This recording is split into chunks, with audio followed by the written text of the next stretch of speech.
नमस्कार, आप देख रहे हैं सत्य हिंदी का बुलेटिन और मैं हूं आपके साथ कृति सिंह। रात के 8 बज चुके हैं और आज दिन भर की बड़ी खबरों का सार ये है कि दुनिया के समंदर में भारी तनाव का माहौल है और देश की सियासत में सुप्रीम घमासान मचा है। सीज फायर वार्ता के पहले ही इस्राएल ने लेबनान को हिजबुल्लाह के खिलाफ साथ आने का आखिरी अल्टीमेटम दे दिया है, लेकिन लेबनान ने भी अपना रुख साफ कर दिया है। इधर बंगाल में कल पहले चरण की वोटिंग है, लेकिन उससे पहले टीएमसी ने सीक्रेट मीटिंग के स्क्रीनशॉट शेयर करके चुनाव आयोग की निष्पक्षता पर बड़ा बम फोड़ दिया है। दिल्ली में खड़गे के पीएम मोदी पर बयान के बाद अब चुनाव आयोग एक्शन मोड में आ गया है। इन सभी खबरों पर बात करेंगे इस बुलेटिन में, लेकिन पहले देखते हैं 5 बड़ी खबरें। इसराइल का अल्टीमेटम, हमसे हाथ मिलाओ, लेबनान बोला अब बर्दाश्त नहीं। ट्रंप के ईरान के लिए गिफ्ट वाले आरोप पर भड़का चीन, बोला कोरी बकवास। हॉर्मुज में ईरान ने कब्जे में ले लिए 2 बड़े जहाज, बताई ईरान की रेड लाइन। बंगाल चुनाव से पहले सीक्रेट मीटिंग, टीएमसी बोली पकड़ी गई चुनाव आयोग की चोरी। पीएम पर खड़गे का बयान, चुनाव आयोग ने लिया एक्शन, कारण बताओ नोटिस जारी।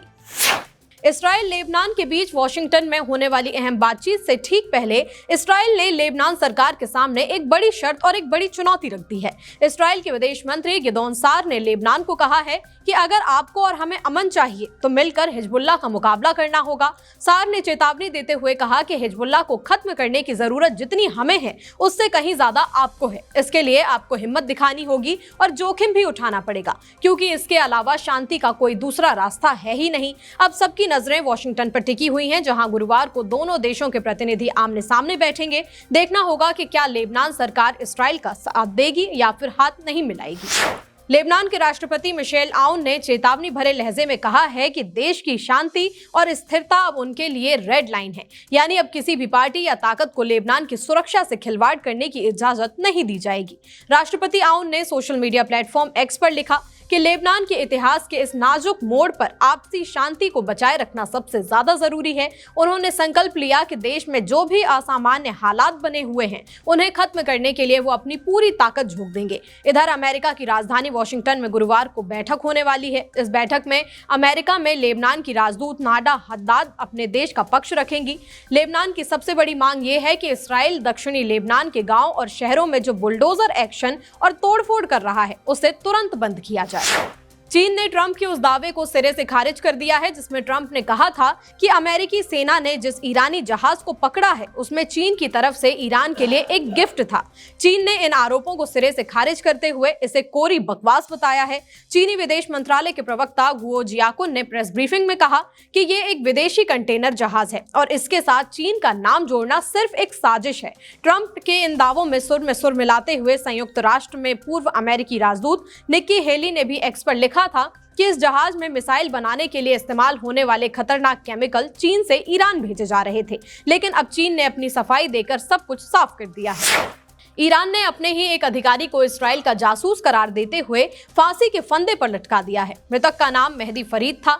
ये कोई आम इंसान नहीं बल्कि ईरान की बेहद पावरफुल पैसिव डिफेंस कमेटी के मैनेजमेंट विभाग में तैनात था, यानी एक ऐसा शख्स जिसके पास देश की सारी सुरक्षा से जुड़ी बेहद संवेदनशील और खुफिया जानकारी मौजूद थी। ईरान का दावा है कि मेहदी ने इंटरनेट के जरिए इसराइली खुफिया एजेंसी मोसाद से संपर्क किया था। उसकी ऊंची पोस्ट को देखते हुए मोसाद ने भी उसे अपना मोहरा बना लिया।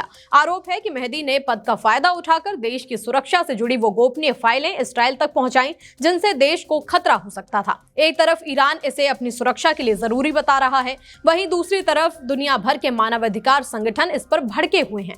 उनका कहना है कि जंग के माहौल में ईरान तेजी से फांसी की सजा दिए जा रहा है और कई मामलों में तो सही से ट्रायल तक नहीं कर रहा है। ईरानी सेना IRGC ने समंदर के बीचों बीच 2 विदेशी जहाजों को अपने कब्जे में ले लिया है। ईरानी नौसेना ने साफ कह दिया है कि हॉर्मुज के रास्ते में किसी भी तरह की अव्यवस्था फैलाना उनके लिए रेड लाइन है। खबर है कि इन जहाजों को जब्त करने से पहले ईरानी गनबोट्स ने उन पर भारी फायरिंग भी की थी। ओमान के तट के पास एक जहाज पर इतना भीषण हमला हुआ कि उसके ब्रिज को भी भारी नुकसान हो गया। ईरान का दावा है कि ये जहाज नेविगेशन सिस्टम के साथ छेड़छाड़ कर रहे थे और सुरक्षा नियमों को ताक पर रख रहे थे। IRGC ने बयान जारी कर पुष्टि की है कि दोनों जहाजों को पकड़कर अब ईरान के तट पर भेज दिया गया है। पकड़े गए जहाजों की पहचान MSC फ्रांसिस्का और एपा मिननडास के रूप में हुई है। ईरान के मुताबिक ये कार्रवाई समुद्री सुरक्षा को बहाल करने के लिए की गई थी। नेपाल के गृह मंत्री सुदन गुरुङ ने भारी विवादों के बीच बुधवार को अपने पद से इस्तीफा दे दिया है। महज 26 दिन के कार्यकाल के बाद उन्होंने अपने पद से इस्तीफा दिया। दरअसल सुदन गुरुङ पर विवादास्पद कारोबारी दीपक भट्टा के साथ व्यापारिक हिस्सेदारी और माइक्रो इंश्योरेंस कंपनियों में संदिग्ध निवेश के आरोप लगे थे। गृह मंत्री बनने के बाद से भ्रष्टाचार के खिलाफ आक्रामक रुख अपनाने वाले गुरुङ को अपने ही निजी निवेशों के चलते चौतरफा आलोचनाओं का सामना करना पड़ा। इतने ज्यादा विरोध के बाद उन्होंने अपने पद से इस्तीफा देना सही समझा। गृह मंत्री सुदन गुरुङ पर आय से ज्यादा संपत्ति और संदिग्ध वित्तीय लेन देन में शामिल होने के आरोप लगे हैं। विपक्ष और प्रदर्शनकारियों का दावा है कि गुरुङ कुछ विवादित कारोबार से जुड़े लोगों के संपर्क में भी रह चुके हैं। बुलेटिन में आगे अभी और भी खबरें हैं। बंगाल चुनाव से पहले सीक्रेट मीटिंग, टीएमसी ने लगाया बड़ा आरोप।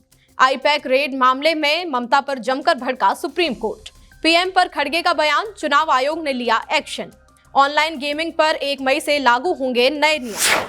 बंगाल में पहले चरण के मतदान से पहले टीएमसी ने चुनाव आयोग की निष्पक्षता पर सवाल दागते हुए कुछ पक्के सबूत भी पेश किए हैं।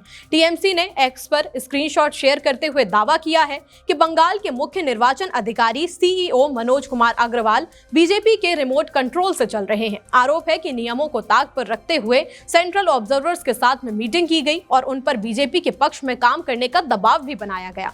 टीएमसी का दावा है कि कूच बिहार के जनरल ऑब्जर्वर और सीनियर आईएएस अधिकारी अनुराग यादव की इसी मुद्दे पर सीईसी से तीखी बहस भी हो गई। इतना ही नहीं, हिमाचल कैडर के अधिकारी सी पॉल रासू ने भी ऑब्जर्वर के ग्रुप में दो टूक कह दिया कि सीईओ के पास इस तरह मीटिंग बुलाने का कोई हक नहीं है। टीएमसी का कहना है कि जब उन्होंने पहले ये मुद्दा उठाया था तो चुनाव आयोग ने इसे अफवाह कहकर खारिज कर दिया था, लेकिन अब पार्टी ने खुद सबूतों को सामने रख दिया है।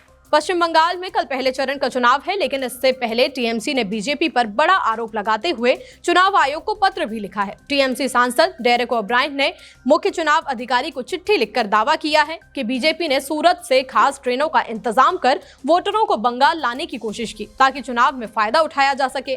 ओब्रायन ने सीधे सीधे इसे रिश्वतखोरी और दबाव बनाकर वोट दिलवाने का मामला बताया। उन्होंने चुनाव आयोग से मांग की है कि इस मामले में तुरंत नोटिस जारी हो, केस दर्ज किया जाए और इस पूरे खर्च को चुनावी खर्च में जोड़ा जाए।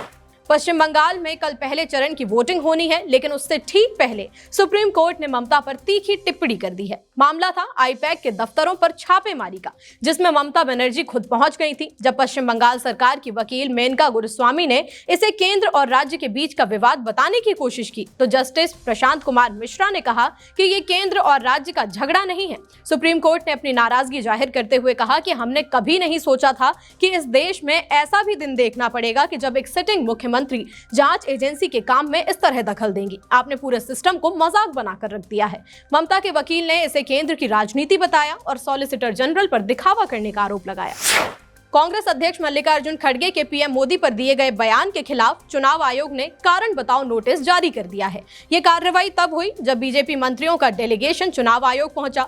संसदीय कार्य मंत्री किरण रिजिजू, वित्त मंत्री निर्मला सीतारमण और अर्जुन राम मेघवाल के नेतृत्व में बीजेपी नेताओं ने मांग की कि खड़गे के खिलाफ कड़ी कार्रवाई हो और उनके चुनाव प्रचार पर पाबंदी लगा दी जाए। चुनाव आयोग से मुलाकात के बाद किरण रिजिजू ने बेहद तल्ख लहजे में कहा कि कांग्रेस अब नीचता की सारी हदें पार कर चुकी है। उन्होंने याद दिलाया कि पहले भी पीएम को जहरीला सांप और नीच जैसे शब्दों से नवाजा गया, लेकिन उन्हें आतंकवादी कहना पूरे देश का अपमान है। रिजिजू ने आगे कहा कि पूरी दुनिया जिस मोदी को अपना आदर्श मानती है, उन्हें खड़गे आतंकवादी कह रहे हैं। जनता कांग्रेस को भी वैसी ही सजा देगी जैसी सजा पीएम मोदी आतंकवादियों को देते हैं।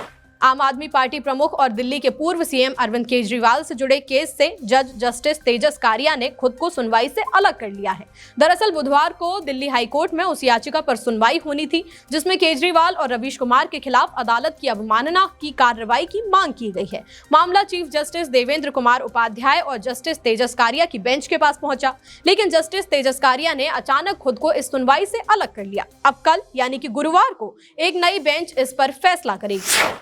अगर आप या आपके बच्चे मोबाइल पर ऑनलाइन गेमिंग के शौकीन हैं तो ये खबर आपके लिए बहुत जरूरी है। केंद्र सरकार ने ऑनलाइन गेमिंग की अंधी दुनिया पर लगाम कसने की पूरी तैयारी कर ली है। अब गेमिंग कंपनियों की मनमानी नहीं चलेगी, क्योंकि सरकार लेकर आ रही है ऑनलाइन गेमिंग प्रमोशन और रेगुलेशन एक्ट 2025। इसके तहत 1 मई से OGAI काम करना शुरू कर देगी। ये अथॉरिटी IT मंत्रालय के भीतर एक डिजिटल ऑफिस के तौर पर काम करेगी। इस अथॉरिटी की कमान IT मंत्रालय के एडिशनल सेक्रेटरी के हाथों में होगी, लेकिन इसमें गृह मंत्रालय, खेल मंत्रालय, वित्त मंत्रालय और सूचना प्रसारण मंत्रालय के बड़े बड़े ज्वाइंट सेक्रेटरी भी शामिल होंगे। यानी सुरक्षा से लेकर खेल की बारीकियों तक हर चीज पर सरकार की नजर होगी। अब तक ऑनलाइन गेम्स को लेकर कोई बड़ा और कड़ा नियम नहीं था, लेकिन अब हर गेम को रजिस्टर करना होगा। OGAI के पास ये पावर होगी कि वो ये तय करे कि कौन सा गेम देश में चलेगा और कौन सा नहीं। यही नहीं, आपके डेटा की सुरक्षा को लेकर भी ये अथॉरिटी सख्त निर्देश जारी करेगी।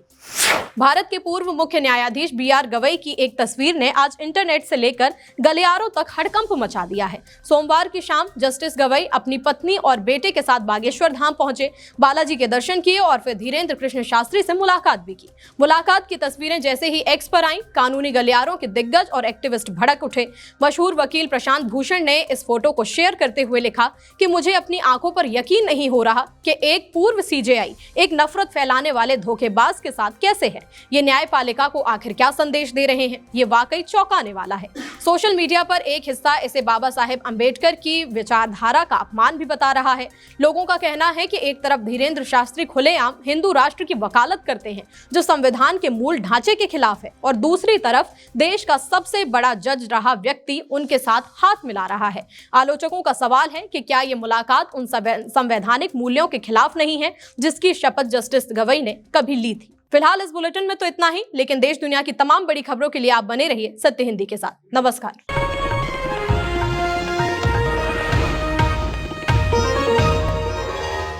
Copyright disclaimer under Section 107 of the Copyright Act 1976. Allowance is made for fair use for purposes such as criticism, comment, news reporting, scholarship, and research.